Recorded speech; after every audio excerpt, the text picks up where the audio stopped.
Patient है, उनकी surgery के पैसे आपने मेरे फैमिली का अकाउंट ब्लॉक कर दिया है। ये इस स्टेज पे मेरी फैमिली को ले आए थे, मुझे 23 दिन बंद रख के चुपेरे मार के मुझे कोर्ट पे लेके जाते थे कि मैं किसी मीडिया के किसी माइक में बोल ना दूं। जिस्मानी रिमांड पे एफआईए के पास जाना है या उसके बाद जेल जाना है, तो बोलने कोई मसला नहीं है। आज डक्की भाई, आप यूट्यूबर्स को क्या पैगाम देना चाहेंगे?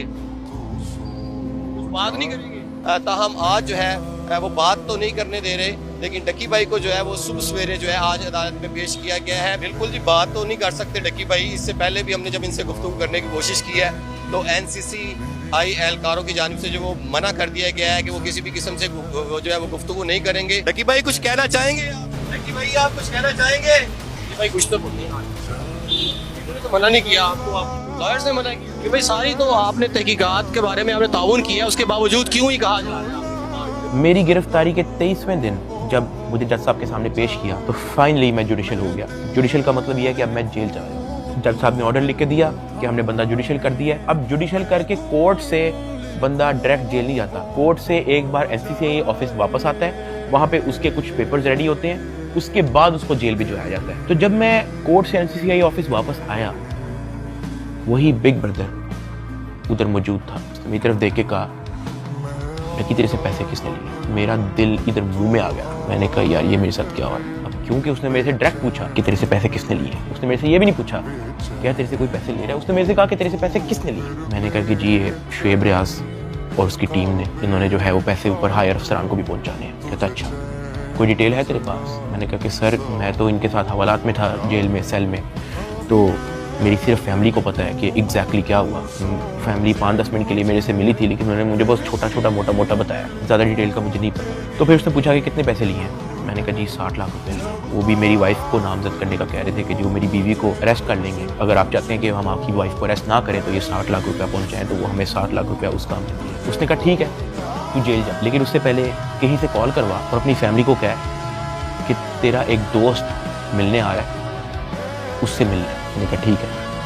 मैंने कहीं से मोबाइल अरेंज किया, मैंने फटाफट मामा को कॉल की, मुझे सिर्फ मामा का नंबर याद था। मैंने उनको कहा कि मेरा एक दोस्त आएगा, उससे मिलने। बिग ब्रदर वहाँ से चला गया। 5-10 मिनट के बाद मुझे भी पुलिस के डाले में बिठाया और मुझे जेल ले गया। डक्की भाई को जो है तकरीबन 22 रोज़ा जिस्मानी रिमांड के बाद जब अदालत में पेश किया गया तो अदालत ने गुज़श्ता रोज़ जो है डक्की भाई को जुडिशल रिमांड पर जो है वो जेल भेज दिया। देख सकते हैं कि डक्की भाई को जो है वो जेल मुंतकिल किया जा रहा है। 9 सितंबर 2025 को मुझे जेल भेज दिया जाता है। मैंने अपनी ज़िंदगी में वहम गुमान में नहीं सोचा होना कि मेरी ज़िंदगी में ये दिन भी आएगा। जब मैं जेल जाता हूँ सबसे पहले तो मेरी चेकिंग होती है, बालों के अंदर, अंडर आर्म्स, आपकी नाक के अंदर भी देखते हैं वो, आपके कान के अंदर, आपके मुंह के अंदर, आपके लिप्स ऊपर करके आपकी ज़ुबान निकाल के। चेकिंग होने के बाद मुझे लेके जाया जाता है मेरे सेल की तरफ, जिसको जेल की ज़ुबान में चक्की कहते हैं। जेल के सेल का साइज़ आप ऐसा समझो कि कुछ 6 से 7 टाइलें हैं ना, उतना साइज़ होगा उसका, या फिर एक किंग साइज़ मैट्रेस अगर एक अंदर पड़ा हो तो वहाँ पे और मज़ीद जगह नहीं है। ये जेल के सेल का साइज़ होता है। कॉर्नर पे जो है वॉशरूम लगा होता है जो कवर्ड नहीं होता। उसके आगे एक छोटी सी दीवार लगी होती है, यानी कि अगर आप खड़े हुए हो तो बाहर से देखने वाला बंदा आपको नंगा देखेगा, लेकिन अगर आप वॉशरूम करने के लिए बैठे हो तो आपके चेस्ट से ऊपर जो है आप विजिबल होगे, नीचे आप कवर्ड होगे।